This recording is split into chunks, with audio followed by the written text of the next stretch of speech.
Bienvenidos al módulo de riesgo biológico. En esta oportunidad nos acompañan dos jefes de enfermerías muy expertos en el tema, la jefe Jennifer Tequia y el jefe Juan Sebastián Bustos. Hola, muchísimas gracias por la invitación. En este momento me encuentro trabajando en el Hospital de San José. Llevo 11 años trabajando allí. También soy docente de atención prehospitalaria. Entonces espero colaborarles y resolver algunas dudas que se vayan presentando durante el desarrollo de esta sesión. Muchas gracias por la invitación. Aprovecho y les cuento desde mi experiencia en la parte hospitalaria en cuanto a manejo de pacientes críticos y también en la parte de atención prehospitalaria, pues espero poderles apoyar mucho el día de hoy.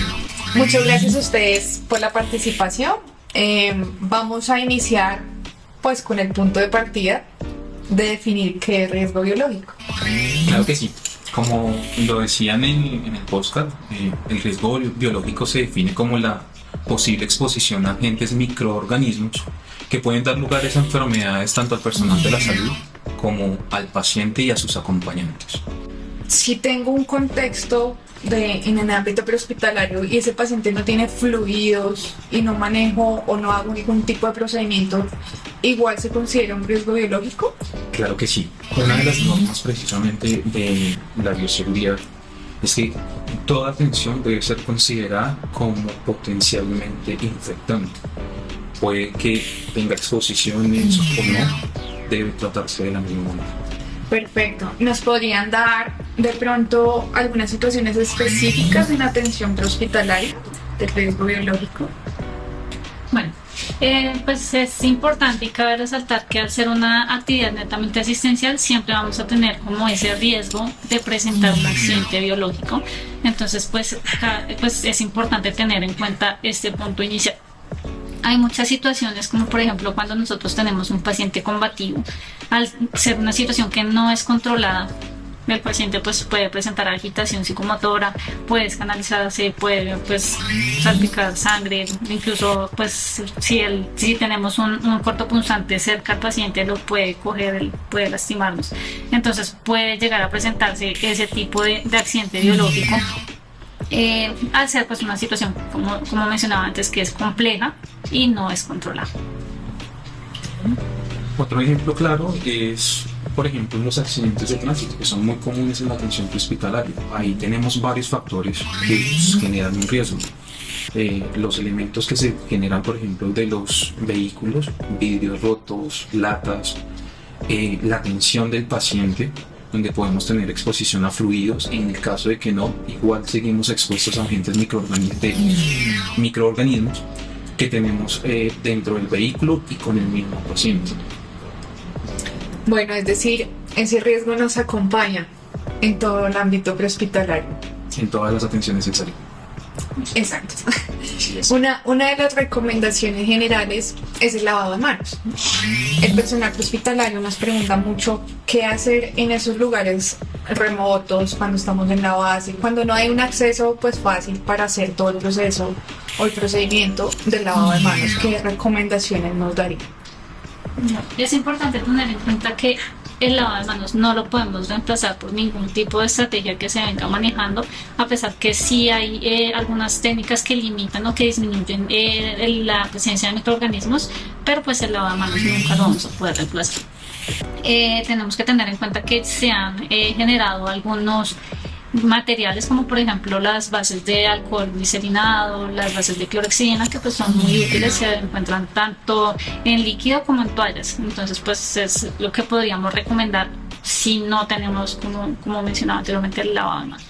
Okay.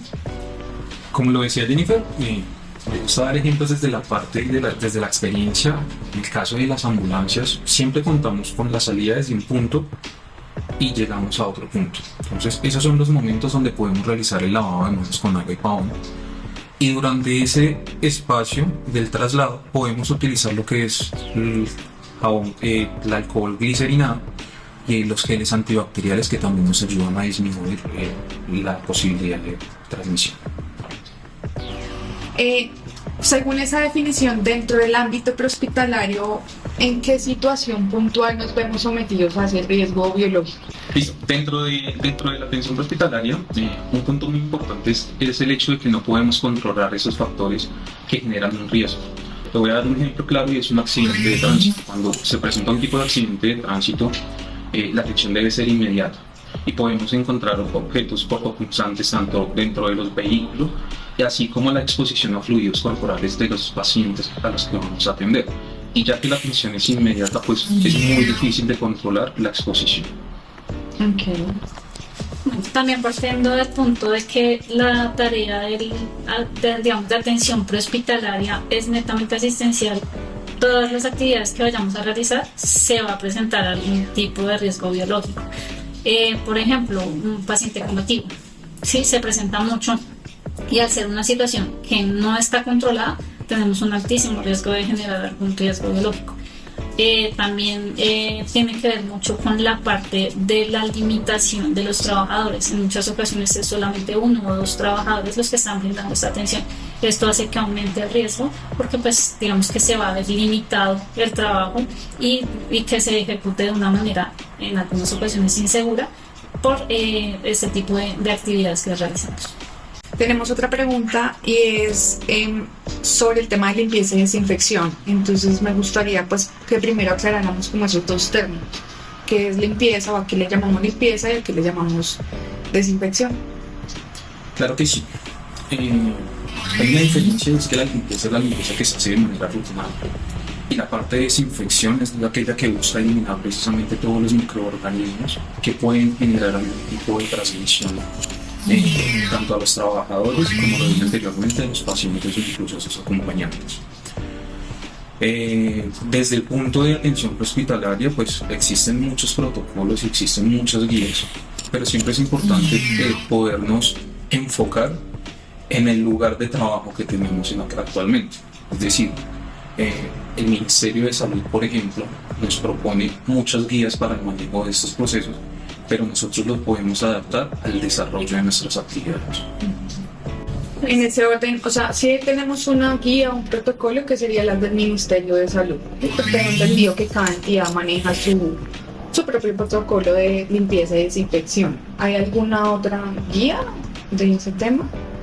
No, realmente lo que, como dice el jefe, cada institución, pues partiendo de los insumos con los que cuenta, partiendo pues, de todos los, digamos, los servicios que presta, pues asimismo se tienen que establecer qué medidas de limpieza deben tener en cuenta para desarrollar, ya sea en ambulancia, ya sea a nivel hospitalario, ya sea en consulta externa, porque pues varía mucho partiendo de la exposición y el riesgo de cada uno pues, de los pacientes que se atienden en cada uno de los niveles de atención. Sin embargo, sí el Ministerio de Salud es quien nos da como unas pautas para hacer un cierto énfasis en cómo debemos hacer la limpieza, ya sea, pues como te mencionaba anteriormente, partiendo pues del cuidado que se brinda o de la atención que se brinda en cada institución.